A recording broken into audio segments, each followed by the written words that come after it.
បាទជំរាបសួរពុកម៉ែបងប្អូនបាទថ្ងៃនេះបាទនោង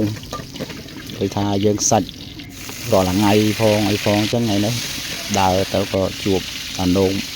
ពីផ្លែបងប្អូនអានោងហៅ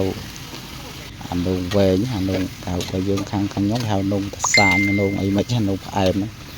ថ្ងៃនេះយកមកឆាបងប្អូនហើយអានោងនេះមានប្របាក់អីបងប្អូនយើងដាក់ប្រេងខ្យងតិចមកពេលដំបូងយើងឆាអានោងមុនហើយអានោងនេះ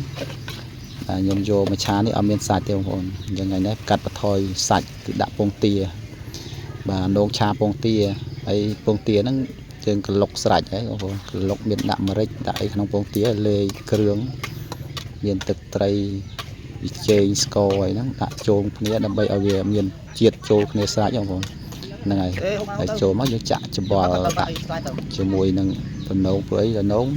យើងដាក់មុនឲ្យថែមម្រេចទៀតឲ្យវាជាប់ជាតិជាមួយដំណោងហើយដាក់ម្រេចទៅលើពងទាហ្នឹងក៏ដាក់ច្រើនដែរដាក់តិចទេល្មមហើយយើងថែមម្រេចពីលើជាមួយឆាឥឡូវចាប់ដើមបងប្អូនយើងកូរឃើញពងទារៀងខាប់ឆ្អិនហើយបងប្អូនមកចូលរួមជួយខ្ញុំបាទទាំងអស់គ្នា